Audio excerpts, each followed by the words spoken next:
Important question, ना सिर्फ उसकी नंबरिंग बताऊंगा कि कौन कौन से क्वेश्चन इम्पॉर्टेंट है, बल्कि मेरे एक्सपीरियंस के लिहाज से जो बहुत ज़्यादा इम्पॉर्टेंट क्वेश्चन है वो आपको मुख्तसर टाइम में एक्सप्लेन भी करूंगा। याद रखिए कि पीरियड ऑफ मैट्रिक्स का हमारे पास एक तरह से एक फार्मूला होता है।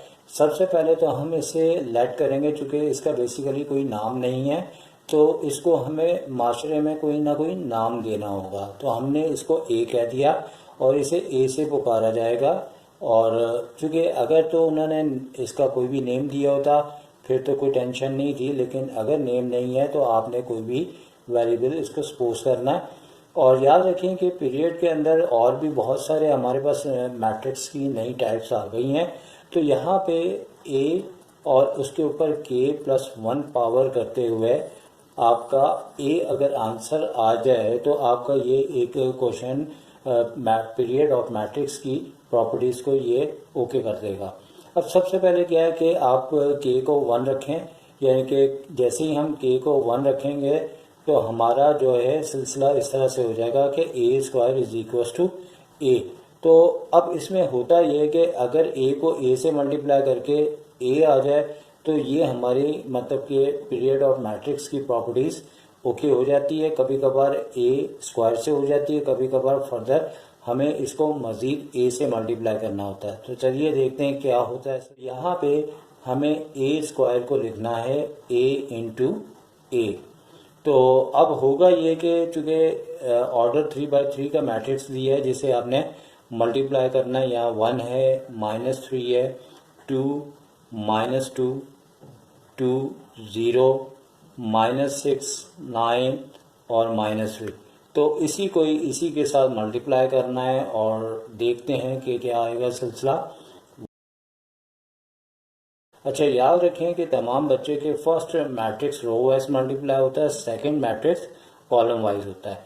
तो सिलसिला कुछ के फर्स्ट रो और फर्स्ट कॉलम की मतलब टेल से टेल को मल्टीप्लाई करेंगे, क्योंकि अगर मैं यहाँ रॉ बनाता हूँ तो ये आपको दिखने में प्रॉब्लम हो सकता है, वरना अगर आप पेंसिल से चाहें इसे रॉ बना लें और इसे कॉलम वाइज एरो बना लें।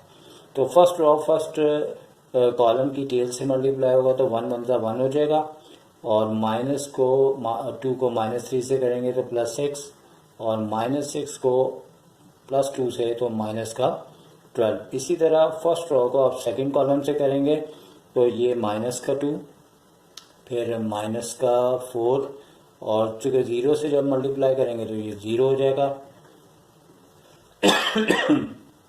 इसी तरह फर्स्ट रो को आप थर्ड कॉलम से करेंगे तो हमारे पास ये -6 और -18 और माइनस माइनस प्लस और प्लस का भी आपका 18 आ जाएगा जो कि कैंसिल हो जाएगा। इसी तरह से हमें सेकेंड रो को भी मल्टीप्लाई करना होगा। तो -3 पहले आ जाएगा 1 से मल्टीप्लाई करते हुए, फिर -6, फिर उसके बाद 9 2 18 हो गया।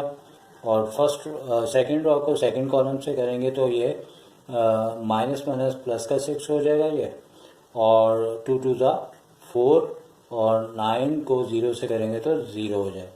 इसी तरह माइनस माइनस प्लस का 6 3 18 हो गया, और उसके बाद 2 9 भी 18 हो रहा है, और 9 3 माइनस और प्लस माइनस माइनस के 27 हो जाएंगे।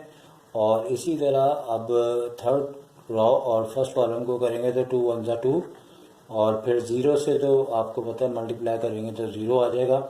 इसी तरह ये माइनस का 6 हो जाएगा, और मज़ीद आगे चलते हैं तो माइनस का ये 4, ये भी 0, और ये आपके पास ये भी 0 हो जाएगा, चूँकि जैसे ही हम 2 को 2 से किया तो -4 आया, 0 को 2 से किया तो 0 आ गया, और -3 को जब 0 से करेंगे तो ये भी हमारे पास 0 आ जाएगा। 0 आप चाहे प्लस में लिखें माइनस में लिखें, क्योंकि उसकी कोई साइन नहीं होती। और 6 2 आपका जो है वो माइनस का 12 हो जाएगा, और 0 से हमें काफ़ी फ़ायदा हो रहा है कि यहाँ पे 0 हो गया और माइनस माइनस प्लस का 9 हो गया। तो काफ़ी जहन का यहाँ पे काम है। अगर विदाउट कैलकुलेटर करें तो यहाँ 7 आ रहा है, यहाँ माइनस का 12 आ रहा है, तो यकीनी तौर पे अब यहाँ पे माइनस का 5 आ जाएगा, और यहाँ पे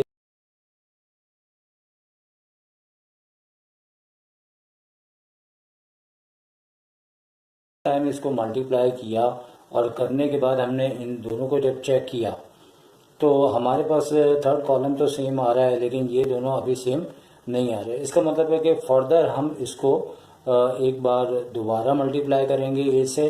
तो जैसे यहाँ पे ए स्क्वायर चल रहा था और यहाँ पे भी ए स्क्वायर चल रहा था कि ए को ए से मल्टीप्लाई किया तो हमारा ए नहीं आ चुका। अब जैसे कि हमने 1 लिया है तो अब मज़ीद 1 लेते हुए हम यानी कि इस तरह से मल्टीप्लाई करेंगे कि ऊपर वाला रिज़ल्ट तो ए स्क्वायर आ चुका है, फर्दर इसको हमने ए से मल्टीप्लाई करना है। फर्दर हमने एक स्टेप टाइम बचाने के लिए सॉल्व कर लिया है, बिल्कुल उसी तरह के फर्स्ट रो को फर्स्ट कॉलम से किया, फिर इसी तरह फर्स्ट रो को सेकंड से किया और करते हुए हमारे पास ये सिलसिला आ चुका है जिसे आप स्टिल करके देख सकते हैं कि ताकि आपको थोड़ा सा टाइम बचाया जा सके और अपना भी बचाया जा सके। तो यहाँ पे जब मैं इसको डिफरेंस ले रहा हूँ तो यहाँ पे 1 आ रहा है, इसी तरह यहाँ डिफरेंस -2 आ रहा है और ये डिफरेंस हमारा ए मैट्रिक्स से मिलता जा रहा है। एक तरह से अगर आपको देखना है तो ये ए मैट्रिक्स है, यानी कि इसको जब हम इससे ए स्क्वायर को ए से मल्टीप्लाई करेंगे तो ए आना चाहिए। तो एक तरह से 1 आ रहा है तो यहाँ पे मैच हो रहा है, -2 आ रहा है क्योंकि ये ए मैट्रिक्स ही है। इसी तरह इसको देखते हैं तो यहाँ पे हमारे पास -6 आ जाएगा, क्योंकि ये 30 और 18 48 बनेगा तो -6 आ जाएगा और इस स्टेप में हमारे स्टेप मैच हो रहे हैं। और इसी तरह से या 18 और 9 27 है तो -3 आ जाएगा जो कि ए से मैच हो रहा है। और इसी तरह चले इसको पहले देख लेते हैं तो यहाँ पे -6 -4 यानी कि -10 है तो +2 आ रहा है, तो ये भी हमारा इससे मैच हो गया। तो पीरियड ऑफ मैट्रिक्स की प्रॉपर्टीज कामयाब चल रही है। तो 20 को 18 से लेस किया तो 2 आया, तो ये भी हमारा मैच हो गया। इसी तरह से ये दोनों कैंसिल होने के बाद 0 और यहाँ पे जो है वो माइनस का 81 होगा तो 9 में से प्लस में से लेस करेंगे तो प्लस के 9 आ जाएंगे, ये भी मैच हो गया।